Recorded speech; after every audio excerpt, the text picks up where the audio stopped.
ঠাকুর, মা, স্বামীজির শ্রীচরণে ভক্তিপূর্ণ প্রণাম জানিয়ে আজকের নিবেদন শ্রী শ্রী মায়ের কথা। স্বামী অরূপানন্দ, পর্ব 29। জয়রামবাটিতে মায়ের পুরাতন বাড়িতে শ্রীযুত সুরেন্দ্রনাথ ভৌমিক ও ডাক্তার দুর্গাপদ ঘোষ আসিয়াছেন। আজ অপরাহ্নে তাহারা রওনা হইবেন। পূর্বাহ্নে স্নানান্তে তাহারা শ্রীশ্রীমাকে প্রণাম করিতে গেলেন। মা তাহাদিগকে মাথায় হাত দিয়া আশীর্বাদ করিলেন এবং বসিতে বলিলেন। দুই এক কথার পর সুরেনবাবু মাকে জিজ্ঞাসা করিলেন, মা, ঠাকুরকে পূজা করতে গিয়ে একটা খটকা বাঁধে। যেমন একজনের হয়তো ইষ্টদেবী ও ঠাকুরকে এক বলে সাধারণ বিশ্বাস আছে, কিন্তু ঠাকুরের মূর্তিতে ইষ্টদেবীর পূজা করে জপ বিসর্জনের সময় তৎপ্রসাদান মহেশ্বরী বলতে তার কেমন একটা খটকা বাঁধে। মা সহাস্যে বললেন, তা বাবা, তিনিই মহেশ্বর, তিনিই মহেশ্বরী, তিনি সর্বদেবময়, তিনি সর্ববীজময়। তাতে সব দেবদেবীর পূজা হয়। ও মহেশ্বর বললেও হবে, মহেশ্বরী বললেও হবে। সুরেন্দ্রবাবু বললেন, মা, ধ্যান টান তো কিছুই হয় না। মা বললেন, তা নাই বা হলো, ঠাকুরের ছবি দেখলেই হবে। ঠাকুরের তখন অসুখ, কাশীপুরে ছেলেরা পালা করে থাকতো, তখন গোপাল রয়েছে। ঠাকুরকে ফেলে সে গিয়ে ধ্যান করতে বসেছে। অনেকক্ষণ ধ্যান করছে। গিরিশবাবু এসে শুনে বললেন, চোখ বুজে যারা ধ্যান করছে তিনি এখানে রোগশয্যায় পড়ে কষ্ট পাচ্ছেন, আর ও কিনা ধ্যান করতে গেল। গোপালকে ডেকে পাঠালেন। ঠাকুর তাকে পা টিপে দিতে বললেন, পায়ে ব্যথা হয়েছে বলে টিপতে বলছি কি তা নয়, তোর অনেক কড়া ছিল জন্মান্তরে, তাই ওকে দেখবে, তাহলেই হবে। সুরেনবাবু বললেন, মা, যথানিয়মে 3 বেলা জপ করাও সবসময় হয়ে ওঠে না। মা বললেন, তা নাইবা হলো, স্মরণ মনন রাখবে, যখন পারো জপ করবে, অন্তত প্রণামটা তো করতে পারবে। দুর্গাবাবু বললেন, মা, আহারাদির সম্বন্ধে কীরকম নিয়ম পালন করে চলতে হবে বুঝতে পারিনি। মা বললেন, আহারাদি সম্বন্ধে ঠাকুর একটা নিয়ম বেশি মানতেন। প্রথম শ্রাদ্ধের অন্যটা খেতে সব ভক্তদের নিষেধ করতেন, বলতেন ওতে ভক্তির হানি হয়, তাছাড়া তাকে মনে করে খাবে দাবে।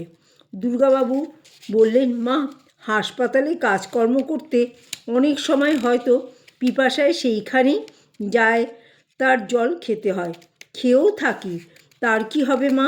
মা বললেন, তা কি করবে, কাজের জন্য করতে হয়, ঠাকুরকে স্মরণ করে খাবে, কাজের জন্য ওতে দোষ হবে না। যাদের কাজকর্ম করতে হয় তাদের অত মেনে চলা হয় কি? সুরেনবাবু বললেন, এই তো মা, সংসারে 10 জন নিয়ে বাস, রান্না হতে হয়তো 2 জন অগ্রভাগ খেয়ে গেছে, তারপর সেই অন্ন এলো, তা নিবেদন করতেও দ্বিধা লাগে। মা বললেন, তা সংসারে ওরকম হবেই, আমাদেরও হয়।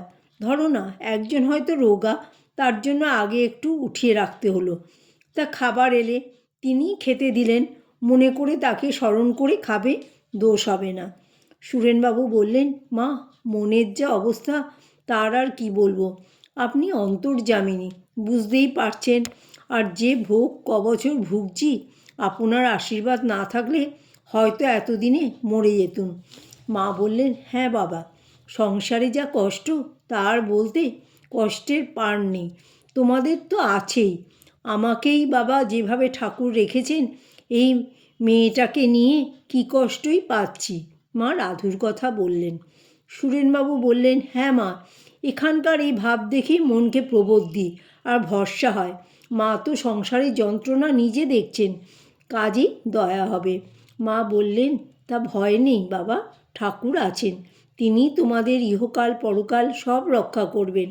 সুরেনবাবু বললেন, মা, দূরে পড়ে থাকি, স্বপ্ন কি সত্য?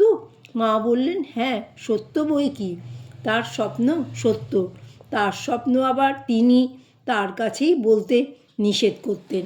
সুরেনবাবু বললেন, মা, ঠাকুর কেমন জানি নেই, দেখিনি, আমাদের ঠাকুর বলুন, যা বলুন সবই এখানে আপনি।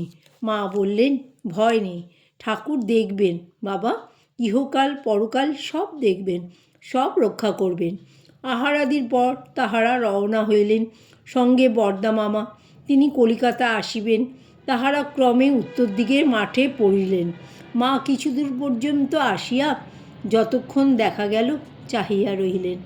এই সুরেনবাবু যখন বল্লা রতনগঞ্জ স্কুলে হেডমাস্টার ছিলেন, সেই সময় তিনি তথাকার কসাইগঞ্জ জীবন্ত গরুর চামড়া খসাইয়া লয়ে জানিয়া বড়ই ব্যথিত হন।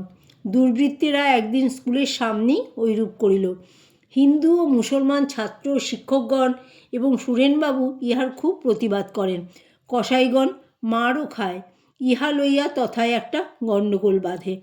কসাইগণ সুরেনবাবুর উপর অত্যাচার করিবে বলিয়া তাহাকে ভয় দেখায়। এই সময় স্কুলের 2-3টি ছাত্র শ্রী শ্রী মায়ের কৃপালাভের জন্য জয়রামবাটি যায়। সুরেনবাবু ওই সঙ্গে পত্র দেন। তাহারাও সব ঘটনা শ্রী শ্রী মাকে নিবেদন করে। মা শুনিয়া শিহরিতে লাগিলেন এবং সুরেনবাবুকে উদ্দেশ্য করিয়া বলিলেন, তোমরা যদি এমন কাজে প্রতিবাদ না করো তবে কে করবে? মায়ের কথা মতো সুরেনবাবুকে খুব অভয় দিয়া পত্র লেখা হইল এবং যাহাতে এরূপ নৃশংস ব্যাপার আর না ঘটে তাহারই বিশেষ চেষ্টা করিতে বলা হইল। সুরেনবাবু দ্বিতীয় পত্রের উত্তরে মা লিখিতে বলিলেন, ভগবান যদি সত্য হন তবে নিশ্চয়ই এর প্রতিবিধান হবে। এই ঘটনা উপলক্ষে মোকদ্দমা হইয়াছিল। ইহার ফল আশানুরূপ না হইলেও ক্রমে প্রকাশ্যভাবে ওই নৃশংস কর্মের অনুষ্ঠান একেবারে বন্ধ হইয়া গেল। জয় মা শারদা।